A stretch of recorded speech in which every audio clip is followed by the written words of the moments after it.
اچھا، حضرت عبداللہ ابن مسعود اور حضرت عمر کا آپس میں ریلیشن شپ بہت اچھا تھا. حضرت عمر کے لیے آتا ہے، آپ لوگ جانتے ہوں گے، حضرت عمر کو سب جانتے ہیں الحمدللہ. حضرت عمر کی سیرت ضرور پڑھیے، سیرت عمر کئی کتابیں مختلف ہسٹورینز نے لکھی ہیں، ضرور پڑھیے، آپ کو بہت زیادہ حضرت عمر کی ڈائیورس پرسنالٹی کا پتہ چلے گا. حضرت عمر کے لیے آتا ہے کہ حضرت عمر رضی اللہ عنہ بہت لمبے تھے اور براڈ بھی تھے کافی. اور حضرت عمر کے لیے آپ نے اکثر پڑھا ہوگا کہ جب وہ کسی جانور پر، کسی میول پر بیٹھا کرتے تھے تو ان کے پیر نیچے ٹچ کیا کرتے تھے، اتنے زیادہ لمبے تھے. اور حضرت عمر کا لقب کیا تھا؟ الفاروق. الفاروق یعنی فرق کرنے والے. ایک تو شخصیت بہت سٹرونگ تھی، دوسرا حضرت عمر جو تھے وہ ویسے بھی ان کے لیے آتا ہے کہ حق اور باطل میں کلیئر ڈسٹنکشن کرنے والے تھے. اور حضرت عبداللہ ابن مسعود کے لیے اگر آپ دیکھیں تو حضرت عبداللہ ابن مسعود بہت چھوٹے قد کے تھے. اور حضرت عبداللہ ابن مسعود کے لیے رسول اللہ صلی اللہ علیہ وسلم نے فرمایا کہ حضرت عبداللہ ابن مسعود کا قیامت کے دن ایک پاؤں، ان کی ایک ٹانگ جو ہے وہ احد پہاڑ کے برابر ہوگی. کیوں؟ اس لیے کہ بہت زیادہ قرآن کے بڑے اسکالر تھے، قرآن کے مفسر تھے، قرآن کے تدبر کو جانتے تھے، قرآن پر تدبر کر سکتے تھے. رسول اللہ صلی اللہ علیہ وسلم کی گیدرنگ میں رہتے تھے تو ان کو اندازہ ہوتا تھا کہ کس طرح سے قرآن کی کس آیت کی کیا امپلیمنٹیشن ہونی ہے.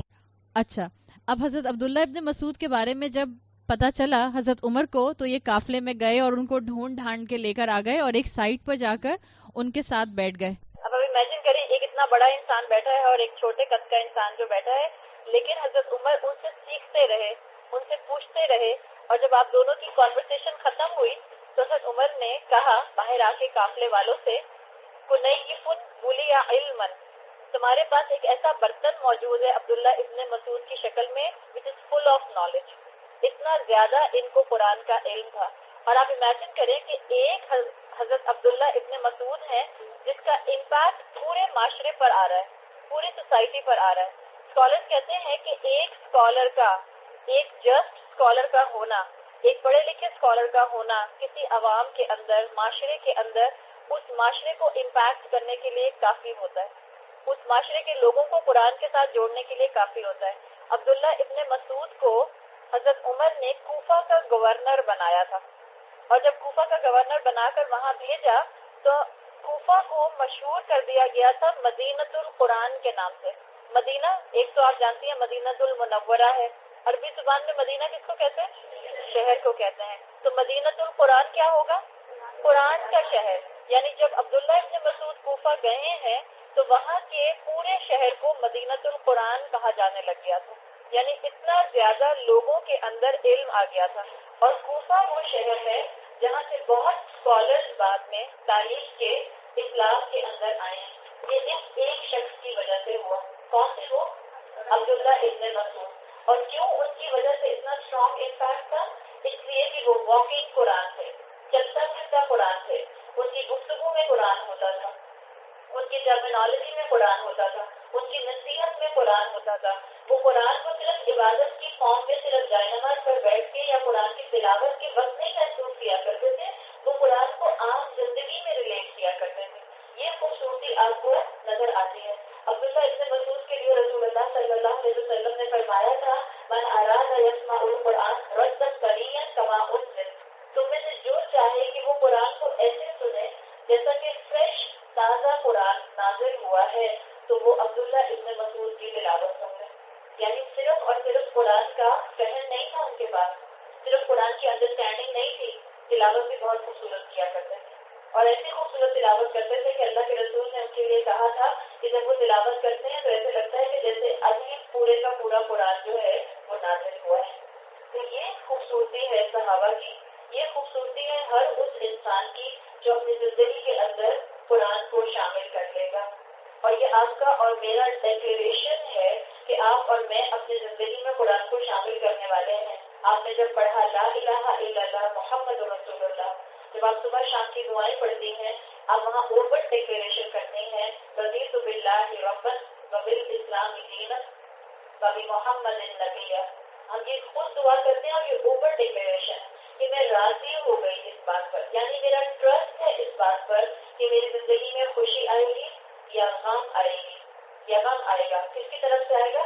اللہ کی طرف سے آئے گا. اگر مجھے روزے میں سر میں درد ہوگا، کس کی طرف سے ہوگا؟ اللہ کی طرف سے ہوگا. اذن ربی ہوگا، اللہ کا اذن ہوگا. ہاں وہ الگ بات ہے کہ آپ نے سحری جو ہے وہ کچھ بھی نہیں کھائی. آج کل کے بچے سحری کھاتے ہوئے بہت زیادہ ہیسیٹنٹ ہوتے ہیں، ان سے نہیں کچھ کھایا جاتا. تو یہ چیز آپ کے لیے خود آپ کو دیکھنے کی کیا آپ کے ہاتھ کی کمائی ہے اور کیا آپ کے اوپر چیز اللہ کی طرف سے آزمائش کے طور پر آ رہی ہے. بہرحال اللہ تعالیٰ یہ چاہتے ہیں کہ یہ قرآن میری اور آپ کی تھنکنگ کو بدلے، یہ قرآن مجھے اور آپ کو ٹرانسفارم کرے. اللہ نے قرآن کے لیے کہا ہے شفاء لما فی الصدور، دلوں کے لیے جو سینوں کے اندر ہے، جذبات ہیں، جو ارادے ہیں، جو تھاٹ پیٹرن ہے، اس کے لیے یہ قرآن شفا ہے. یہ پوری امت کے لیے شفا ہے. اور یہ امت کے لیے قرآن شفا کب بنے گا؟ جب آپ اور میں اس کو سمجھ کر پڑھیں گے. آج آپ اور میں قرآن کے ترجمے پڑھ رہے ہوتے ہیں اور ایک کے بعد ایک نبی کا قصہ، ایک رسول کا قصہ، ایک امت کا قصہ آ رہا ہوتا ہے.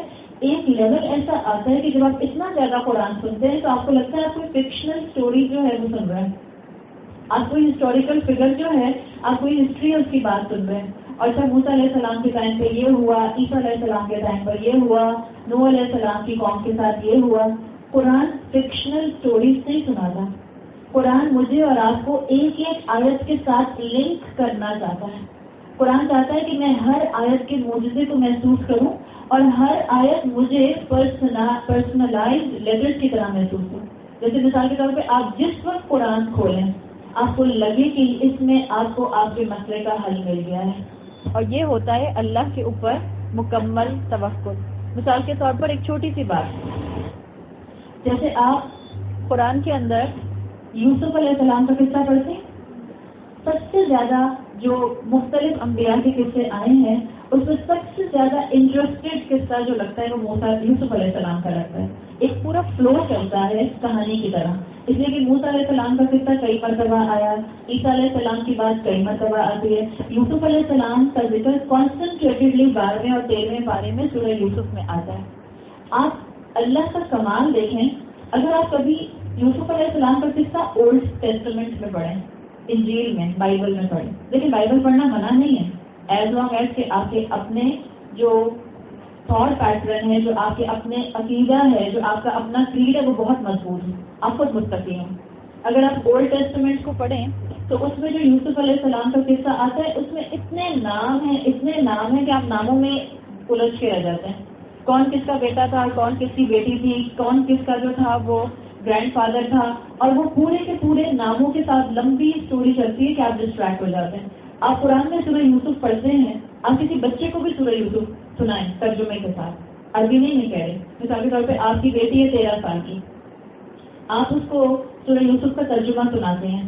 آپ دیکھیں آپ کی بیٹی جو 13 سال کی ہے، جس کی بہت ڈسٹریکشن ہوتی ہیں ادھر ادھر کی، آج کل کے بچوں کا اٹینشن اسپین بہت کم ہے، لیکن آپ اپنے 13 سال 14 سال 15 سال کے بیٹا یا بیٹی کو سورہ یوسف کا ترجمہ سنائیں، کہانی کی طرح انٹرسٹ لے کر سنے گا. اسکالرز کہتے ہیں اس کی حکمت کیا ہے؟ اس کی کئی حکمتیں. ایک سمپل حکمت اگر ہم اس کو اولڈ ٹیسٹمنٹ سے کمپیئر کریں، قرآن میں جب سورہ یوسف کی بات آتی ہے تو یوسف علیہ السلام کے لیے آتا ہے یوسف علیہ السلام اور ان کے والد یعقوب علیہ السلام، اور ان کے بھائیوں کے نام نہیں آتے. یوسف کے بھائی عزیز مصر کا نام کیا تھا وہ نہیں آتا. عزیز مصر کی بیوی، اس کی بیوی کا نام کیا تھا وہ نہیں آتا. پھر بادشاہ جو تھا مصر کا اس کا نام نہیں آتا.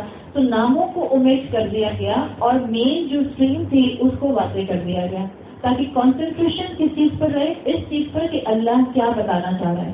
آج سورہ مریم پڑھتے ہیں. سورہ مریم میں زکریا علیہ السلام کا ذکر آتا ہے. سورہ مریم شروع ہوتی ہے حروف مقطعات سے، کاف ہا یا عین صاد. اس کے بعد آیت نمبر 2 آتی ہے ذکر رحمت ربی کا عبدہ زکریا. اللہ تعالیٰ نے اپنی رحمت کے ساتھ، تمہارے رب نے اپنی رحمت کے ساتھ اپنے بندے زکریا کا ذکر کیا ہے. آپ دیکھیں سنیں، ذکر رحمتی ربی کا تمہارا رب. یعنی اللہ کیا چاہتا ہے؟ قرآن کا سب سے پہلا ایڈریس کرنے والا انسان کون تھا جس کو قرآن نے ایڈریس کیا؟ رسول اللہ صلی اللہ علیہ وسلم. اس کے بعد آپ ان کو پرسنلائز آیات کی طرح پڑھیں. اللہ نے یہ نہیں کہا کہ زکریا کے رب نے اس پر اپنی رحمت کی. اللہ نے کہا تمہارے رب نے زکریا پر رحمت کی. ربی کا کہا تمہارا رب. کیوں؟ تاکہ آپ قرآن کی ایک ایک آیت کو اپنے لیے محسوس کریں. آپ اور میں جب انبیاء کے قصے پڑھتے ہیں، آپ اور میں اگر چلے نہیں بھی سمجھتے تو ان جنرل مسلمان آپ کو یہ کہتے ہوئے ملتے ہیں کہ ارے وہ تو اللہ کے رسول تھے، ان کا معاملہ تو خاص تھا، وہ کہاں اور ہم کہاں، ہم تو ان کی پیروں کے خاص کے برابر بھی نہیں ہیں. جب انبیاء کے قصے سنائے جاتے ہیں تو ہم یہ آٹومیٹک نوشن لے لیتے ہیں کہ انبیاء کا معاملہ خاص تھا، اللہ نے ان پر خاص رحمت کی، اللہ نے ان کے لیے خاص طور پر چیزوں کو جو تھا وہ مراکلس نہیں کیا. اللہ نے زکریا علیہ السلام پر خاص رحمت کی اور ان کو اس عمر میں اولاد دی. مجھے تھوڑی آج اولاد دے سکتے ہیں. یہ آیت ایک ربی کا آپ کو یہ بتا رہا ہے. آپ اسی فریم آف مائنڈ سے، اسی لیول آف ٹرسٹ سے، اسی لیول آف کانفیڈینس سے اللہ سے دعا کریں گی جیسے زکریا نے کی تھی. تو کیا ہوگا؟ اللہ آپ کی بھی دعا سنے گا. یہ ہے قرآن کی سمجھ جو اللہ مجھے اور آپ کو دینا چاہتا ہے. ہم قرآن کو اسٹوریز کی طرح نہ پڑھیں، ہم قرآن کو ہسٹری کی اسٹوریز، فکشنل اسٹوریز یا مسلم ہیروز کی اسٹوریز کی طرح نہ پڑھیں، پروفٹ کی اسٹوریز کی طرح نہ پڑھیں. ہم قرآن کو اپنے لیے سبق بنا کر سنیں اور پڑھیں. ہمیں لگے کہ اس کے اندر آپ کے اور میرے لیے ایک ایک چیز عمل کی اللہ نے دے دی ہے. اور جس طرح اللہ تعالیٰ ماضی میں انبیاء کی دعائیں قبول کرتا تھا، آج اللہ میری دعا بھی قبول کر سکتا ہے. یہ بھی مت کہیں اللہ مسلمانوں کی دعا قبول کر سکتا ہے. پرسنلائز اللہ میری دعا قبول کر سکتا ہے. صرف آپ کو وہ لیول آف ٹرسٹ چاہیے، ایمان کا کنوکشن چاہیے. جس طرح سے انبیاء مانگا کرتے تھے ایسے آپ اور میں مانگیں. ایک اسکالر آتے ہیں امام القرشیری نام ان کا آتا ہے، عرب کے اسکالر ہیں. اس آیت کے اوپر جو سورہ مریم کی آیت ہے کہ جس کے اوپر انہوں نے کہا کہ یہاں اللہ نے ربی کا کیوں استعمال کیا، اس پر کمنٹ کرتے ہوئے امام القرشیری نے کہا کہ اللہ تعالیٰ نے رسول اللہ صلی اللہ علیہ وسلم کے بعد یہ چیز فائنل کر دی کہ اب آپ کی امت کو ایز اے ہول عذاب دے کر تباہ نہیں کیا جائے گا. جیسے ہم جانتے ہیں کہ رسول اللہ سے پہلے جو قومیں تھیں ان پر اللہ کے نبی کی بات نہ ماننے کی وجہ سے حجت تمام ہونے کے بعد عذاب آئے، لیکن رسول اللہ صلی اللہ علیہ وسلم کو اس پوائنٹ پر لایا گیا جس کے بعد اب امتوں کو ایز اے ہول عذاب سے ختم نہیں کیا جائے گا. لیکن امام القرشیری کہتے ہیں کہ یہ جو معجزات تھے، جیسا معجزہ زکریا علیہ السلام کے ساتھ ہوا کہ اس عمر میں اللہ نے ان کو اولاد دی، یا یہ معجزہ ہونا کہ کسی کا لیول آف ٹرسٹ ہونا کہ کوئی اپنے گھر سے نکال دے. ابراہیم علیہ السلام کو ان کے والد نے گھر سے نکال دیا تھا نا، اللہ نے کیسے ساری انسانیت کو ان کے ساتھ اٹیچ کر دیا. یہ معجزات امام القرشیری کہتے ہیں کہ آج بھی ہو سکتے ہیں. صرف ہمیں اپنا ایمان بڑھانے کی ضرورت ہے، اور آپ میں سے ہر ایک کے پاس اپنی زندگی کا کوئی نہ کوئی معجزہ بتانے کی کہانی موجود ہوگی. اینڈ دیٹ شو ہم میں سے ہر ایک کی زندگی میں ایسے واقعات ہوتے ہیں کہ آپ سمجھ بھی نہیں رہے ہوتے کہ اللہ اس مقام پر میرا یہ کام کر دے گا، لیکن آپ بس ایک لمحے کا توکل کرتے ہیں اللہ کرائے گا، یا آپ کا ایک لمحے کا توکل وہ کام آپ کا مکمل کرا جاتا ہے. اللہ آج بھی آپ کی اور میری زندگی میں معجزات لاتا ہے، اور اللہ چاہتا ہے کہ ہم وہ توکل اللہ کے اوپر کریں جو مریم علیہ السلام نے کیا. آپ امیجن کریں مریم علیہ السلام کا کیا توکل تھا. ان میرڈ لڑکی، اور ان میرڈ لڑکی کو اللہ تعالیٰ پریگننٹ کر دیتے ہیں. اس کے بعد اللہ ان سے صرف یہ کہتے ہیں کہ جو میں کہوں وہ کرتی رہو، عبادت کرتی رہو، اپنے آپ کو جہاں سے جانے کو کہوں وہاں لے جاؤ. یہ توکل تھا. تو اللہ نے کتنا آنر دیا مریم علیہ السلام کو. اگر آپ اور میں بھی اپنے اندر عیسیٰ علیہ السلام جیسی عاجزی لے کر آئیں تو اللہ تعالیٰ آپ کو اور مجھے بھی آنر دے گا. اگر آپ اور میں بھی اپنے والدین کے ساتھ ویسے ہی ادب سے بات کریں جیسے ابراہیم علیہ السلام نے اپنے والدین سے ادب سے بات کی تھی. ابراہیم علیہ السلام کے والد مسلمان تھے؟ کون تھے؟ مشرک تھے. ابراہیم علیہ السلام کے والد جو تھے وہ خود اپنے ہاتھوں سے بت بنایا کرتے تھے، آئیڈلز بنایا کرتے تھے. ان کے ساتھ بھی ابراہیم علیہ السلام نے کس ادب اور محبت سے بات کی ہے. ان کے ساتھ بھی ابراہیم علیہ السلام نے کتنے زیادہ لحاظ کے ساتھ اللہ کا پیغام دیا ہے. اگر آپ اور میں بھی اپنے والدین کے ساتھ اتنے ادب سے بات کریں اللہ آپ کو اور مجھے بھی ایموشنل اسٹرینتھ دے گا. جب ہم اولاد ہونے کے اینگل سے اپنے ماں باپ کو دین کی کوئی بات بتانا چاہتے ہیں اور وہ نہیں سمجھ پاتے تو ہمیں زیادہ تر کیا آتا ہے؟ غصہ.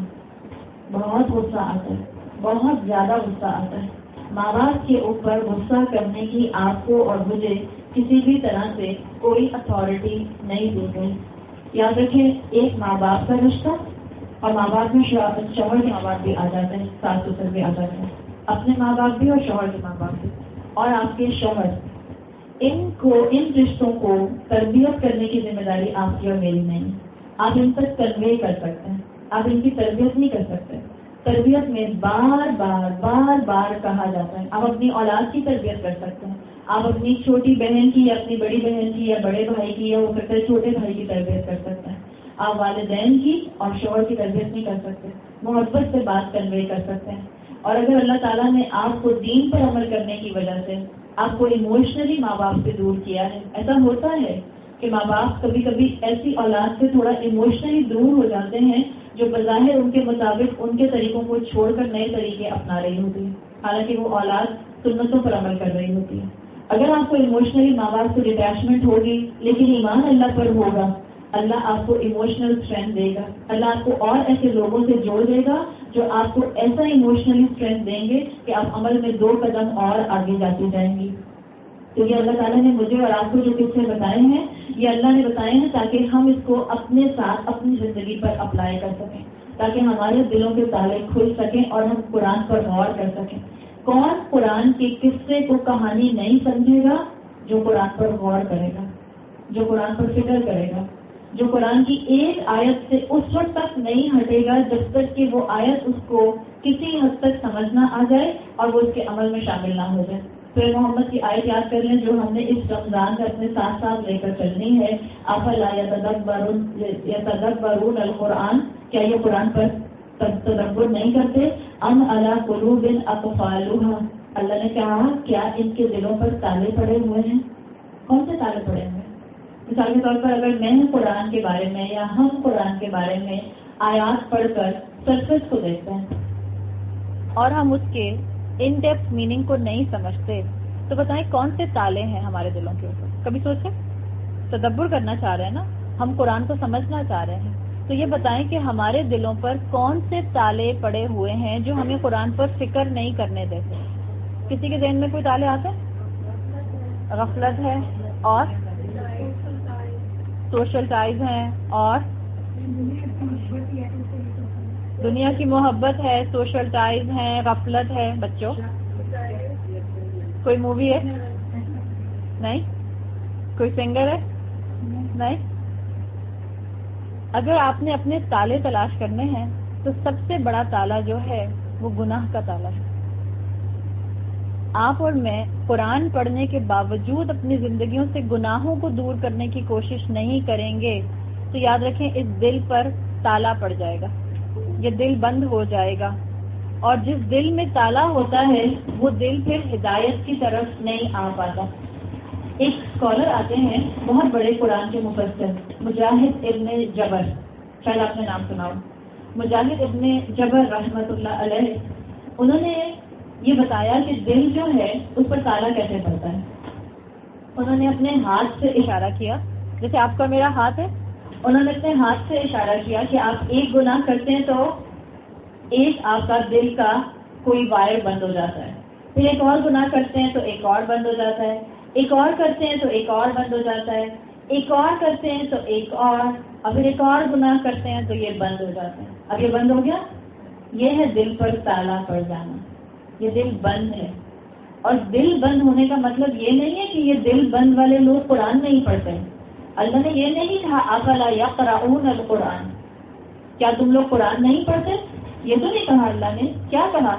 افلا یتدبرون القرآن. اس کا مطلب ہے قرآن پڑھنے والے بھی تدبر نہیں کرتے. قرآن پڑھنے والے بھی, قرآن کی تلاوت کرنے والے بھی, خوب قرآن ختم کرنے والے بھی قرآن تو بہت پڑھتے ہیں, قرآن کے ان ڈیپتھ میننگ کو نہیں سمجھتے. ہو سکتا ہے حافظ ہوں, ہو سکتا ہے اسکالر ہوں, ہو سکتا ہے بہت زیادہ جو ہیں وہ قرآن پڑھنے والے ہوں دن رات شب و روز, لیکن قرآن ان کے حلق سے نیچے نہ اترا ہو, قرآن ان کی زبان تک ہو, قرآن ان کے دلوں تک نہ پہنچا ہو. یاد رکھیں جو قرآن نہیں پڑھتا، ایسے بھی مسلمان ہیں جو قرآن نہیں پڑھتے. اللہ ہم سب کو توفیق دے کہ ہم ایسے مسلمانوں کے دلوں کو کھولنے کا ذریعہ بنیں. ایسے مسلمان ہیں جو قرآن پڑھتے ہی نہیں ہیں. جو قرآن پڑھتا ہی نہیں اس کا دل مردہ ہے، سیلڈ ہو چکا ہے. اور جو قرآن پڑھتا ہے غور نہیں کرتا، اللہ نے اس کے لیے کہا اس کے دل پر تالا پڑا ہوا. اب اس تالے کو آپ نے اور میں نے کھولنا ہے. اور یہ تالا کیسے کھولا جاتا ہے؟ اس کے مختلف طریقے ہیں. اللہ کا ذکر کثرت کے ساتھ کرنا، اللہ کا خوف رکھنا. اگر کبھی شیطان پاؤں آپ کی گناہ کی طرف لے کر جائے، اللہ کا خوف رکھنا، گناہ کے کاموں سے اپنے آپ کو دور کرنا، اپنے انٹرسٹ کو ان چیزوں سے ہٹانا جو اللہ کی نافرمانی کی ہیں، اور اللہ کی فرما برداری میں اپنے آپ کو لے کر جانا. یہ چیزیں ہمارے دلوں کے تالے کو انشاءاللہ کھول سکتے ہیں، ہمیں ٹرانسفارم کر سکتے ہیں، ہمیں استقامت دے سکتے ہیں، ہمارے لیے عمل پر چلنا آسان کر سکتے ہیں. رسول اللہ صلی اللہ علیہ وسلم کی حدیث آتی ہے جس کے الفاظ ہیں، آپ نے فرمایا لا کا آئندہ ذهب العلم، یہ واقع ہوگی جب علم چلا جائے گا. کیا واقع ہوگی؟ قیامت کی بات تھی. اللہ کے رسول صلی اللہ علیہ وسلم نے قیامت کا ذکر نہیں کیا، آپ نے صرف اتنا کہا لا کا آئندہ ذهب العلم، یہ واقع ہوگی جب علم چلا جائے گا. ایک صحابی تھے، صحابی ابن عبید رضی اللہ عنہ. جب انہوں نے رسول اللہ سے یہ سنا تو انہوں نے کہا وَكَيْفَ يَذْهَبُ الْعِلْمُ يَا رسول اللہ، علم کیسے چلا جائے گا اللہ کے رسول؟ وَنَحْنُ قَرَأْنَا الْقُرْآنَ، ہم قرآن تلاوت کرتے ہیں، پڑھتے ہیں. وَنَقْرِئُ أَبْنَاءَنَا، ہم اپنے بچوں کو پڑھاتے ہیں. وَأَبْنَاؤُنَا وَيَقْرَؤُونَ أَبْنَاءَنَا، اور ہمارے بچے اپنے بچوں کو پڑھائیں گے. تو یہ قرآن کیسے چلا جائے گا؟ اس میں دو باتیں ہیں. جب اللہ کے رسول نے کہا لا کا عند ذهب العلم، کہ یہ واقع ہوگی جب علم چلا جائے گا، تو صحابی نے علم سے کیا سمجھا؟ قرآن سمجھا. اللہ کے رسول نے یہ نہیں کہا تھا کہ یہ واقع ہوگی جب قرآن چلا جائے گا، علم کہا تھا نا. اس کا مطلب ہے صحابہ کی زندگی میں الٹیمیٹ علم کیا تھا؟ قرآن تھا. صحابہ کے لیے الٹیمیٹ نالج قرآن تھی. اور جب اللہ کے رسول نے یہ کہا کہ علم چلا جائے گا، اس وقت قیامت قائم ہوگی، تو ان صحابی نے کہا کہ یہ کیسے چلا جائے گا؟ ہم تو قرآن حفظ بھی کرتے ہیں، اپنے بچوں کو بھی حفظ کراتے ہیں، اور ہمارے بچے بھی اس کو آگے اپنے بچوں کو حفظ کرائیں گے. اسکالرز کہتے ہیں کہ اللہ کے رسول صلی اللہ علیہ وسلم نے یہ پکچر پورٹری کی آنے والے وقت کی، جس میں کیا ہوگا؟ قرآن ہوگا، یعنی قرآن موجود ہوگا، قرآن پڑھا جائے گا، قرآن کی تلاوت بھی کی جائے گی، حلال اور حرام کا علم بھی ہوگا، لیکن قرآن عمل میں شامل نہیں ہوگا. مسلمان چلتے پھرتے قرآن نظر نہیں آئیں گے، مسلمان چلتے پھرتے مومن نہیں بنیں گے.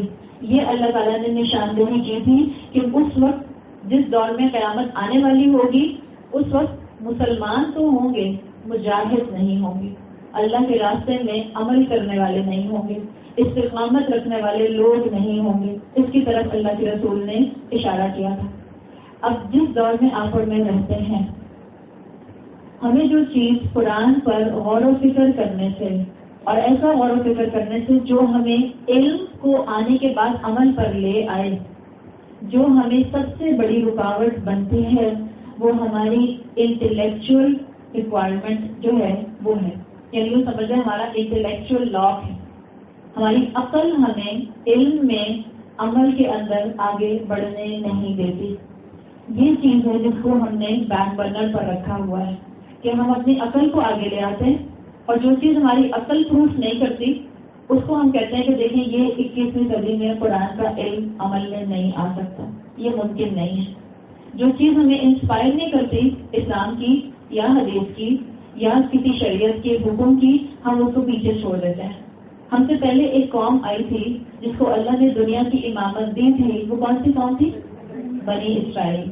بنی اسرائیلیوں کا قصہ آپ کو سورہ بقرہ میں کثرت سے ملتا ہے. ویسے تو پورے قرآن کا ملتا ہے، لیکن سورہ بقرہ میں اللہ تعالیٰ نے مسلمانوں کو آئینہ دکھایا ہے کہ اگر تم نے وہی سارے اسٹیپس فالو کیے، اگر تم ساری 19 اسٹیجز سے گزرے جن سے بنی اسرائیل گزری تھی، تو تمہارا بھی وہی انجام ہوگا جو ان بنی اسرائیلیوں کا ہوا. ان بنی اسرائیلیوں کے لیے اللہ نے کہا تھا وَمِنْهُمْ أُمِّيُّونَ لَا يَعْلَمُونَ الْكِتَابَ إِلَّا أَمَانِي.